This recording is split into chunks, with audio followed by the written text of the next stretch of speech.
Hare Krishna everyone, we are back with Dialectic Spiritualism, a Vedic view on Western philosophy by His Divine Grace Srila A.C. Bhaktivedanta Swami Prabhupada. The book is presently published as Beyond Illusion and Doubt, and we are Shravanam Diaries podcast. I'm your host Sula Lita Devidasi. We're continuing chapter number 7, entitled Kierkegaard. Disciple. Kierkegaard thought that the ordinary man does not wish to have a personal relationship with God. Kierkegaard wrote, quote, "The truth is that there are no longer men living who could bear the pressure and weight of having a personal God." Unquote. Srila Prabhupada. Yes, a personal God makes demands, just as Krishna demands in the Bhagavad Gita 9.30. Manmana bhava madbhakto madhyajimam namaskuru mam evaishyasi yuktvaivam atmanam matparayana. Quote, "Engage your mind always in thinking of me, become my devotee, offer obeisances to me, and worship me. Being completely absorbed in me, surely you will come to me." Unquote. This is God's demand, and if we carry it out, we attain perfection. Tyaktva deham punarjanma naiti mam eti. Krishna clearly states here that when a devotee gives up his material body, he does not accept another. He returns back to Godhead in his original spiritual body. Disciple.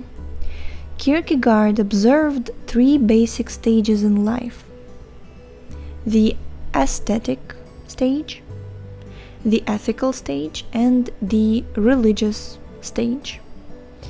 In the first stage, the aesthetic stage, a person may be either a hedonist in search of sensual pleasure or an intellectual interested in philosophical speculation. Kierkegaard says that both are uncommitted. Neither has any ultimate goal in life. Srila Prabhupada. How can a philosopher have no ultimate goal? Disciple. Kierkegaard says that people on this platform are not really philosophers but simply mental speculators. They become bored with themselves and their lives become empty of meaning and full of despair. Srila Prabhupada. Despair is a result of impersonalism and voidism. Impersonalists and voidists must necessarily be overcome by despair because they are always disgusted with their lives and because they do not know the goal of life. When one has no goal, he becomes disappointed, and that disappointment is the cause of despair. Disciple. Kierkegaard sees this despair as the first stepping stone toward self-realization. Understanding that the aesthetic life ends in despair, in hopelessness, a person abandons this type of life for the next stage. Srila Prabhupada. We agree with this. According to the Vedanta Sutra, people begin to inquire about self-realization after they have worked very hard and still have not attained life's goal. At this point, people begin to ask, what is the purpose of life? As we have mentioned before, that inquisitiveness is called Brahma Jigyasa, inquiry into the ultimate truth of life. Such an inquiry is natural, and it is necessary for further development. Disciple. According to Kierkegaard, to attain self-realization, we must confront certain choices. We must become aware that life is an either-or proposition. Realizing this, we advance to the second stage, the ethical stage. At this point, we take an active part in dealing with life rather than aimlessly taking pleasure from life. We may act piously or attempt humanitarian deeds.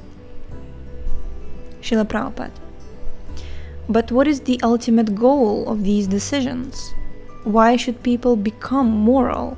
Simply to feed the poor and open hospitals? Disciple. For Kierkegaard, the important thing is not so much what one chooses, but that one makes the choice. Through choosing, one discovers his own integrity. Srila Prabhupada. But it is not clear how a person can make the right decision. One man may choose to slaughter, and another man may choose to help others. Or a man may give charity to others and yet at the same time encourage killing animals. For instance, on one hand, Vivekananda advocated feeding the poor, but on the other hand, he suggested feeding them with Mother Kali's prasadam, the flesh of bulls. So what kind of ethics is that? What is the value of ethics if it is based on imperfect knowledge? Disciple. Kierkegaard did not give so much importance to the basis of the decision. Srila Prabhupada. But if one's decision is not based on truth, what is its value? You must go further than the mere making of decisions. You must know which is the proper decision to make. Disciple. Kierkegaard would say that by turning inward, you will naturally make the proper decision.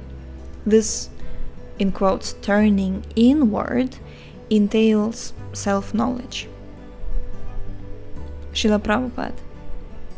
But of what value is that inwardness? You may simply think, I will protect my brother by killing someone. What is the ethics involved? You must have some standard by which to make the right decision. Disciple. Kierkegaard's standard would be, in quotes, choose yourself. Srila Prabhupada. But without knowing yourself, how can you choose yourself? And how can you know yourself unless you inquire from someone who knows the self and the Supreme Self perfectly? That means you must inquire from a bona fide spiritual master. Most people think they are their body. What kind of self-knowledge is this? Yasyatma buddhir kunape tridhatuke. Quote, if one thinks he is this body, he is no better than an ass. Unquote. What is the value of an ass's philosophy? Disciple. Kierkegaard's philosophy emphasizes the act of deciding. The decision itself is not so important. Srila Prabhupada. But unless we know the aim of life, how can we make the right decision? It is simply childish to say that by choosing either this or that, we become enlightened. A child chooses this or that. Sometimes he plays with one toy and sometimes with another, but where is his enlightenment? Animals also make decisions. The ass decides to eat a morsel of grass and work all day carrying a load of laundry. If the basis of our decision is not important, why not decide for unrestricted sense gratification?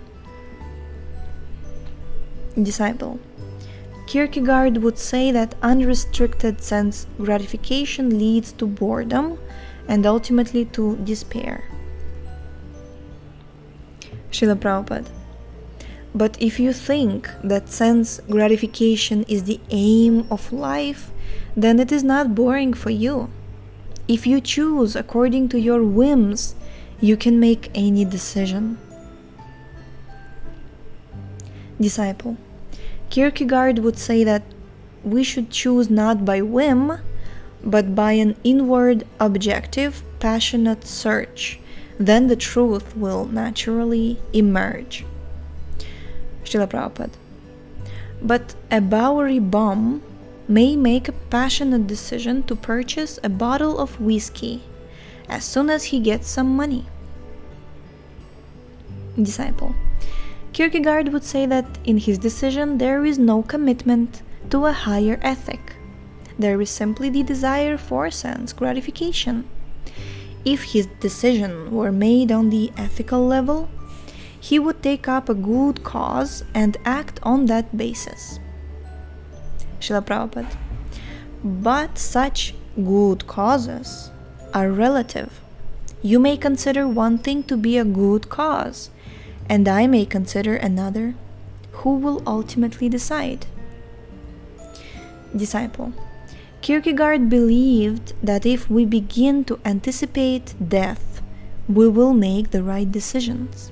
In other words, we should act in such a way that we consider each act to be our last. In this way, he believed, the truth will emerge.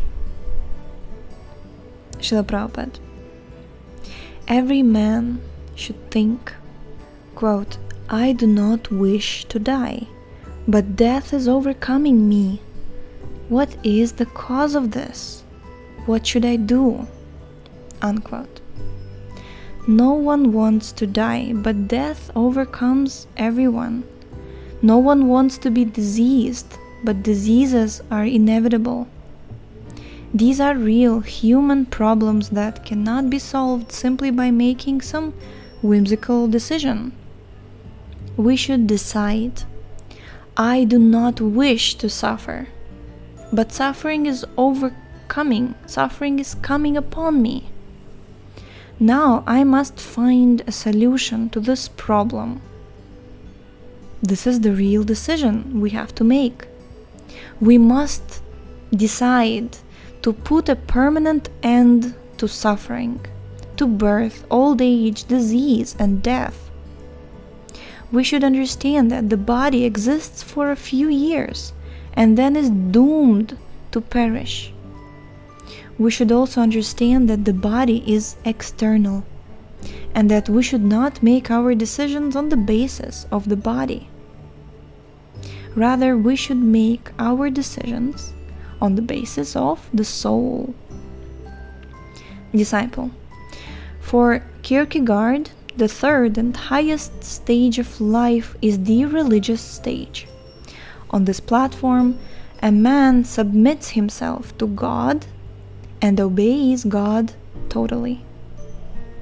Srila Prabhupada: in other words, this is the stage of Krishna consciousness. We agree that Krishna consciousness is the topmost stage of life.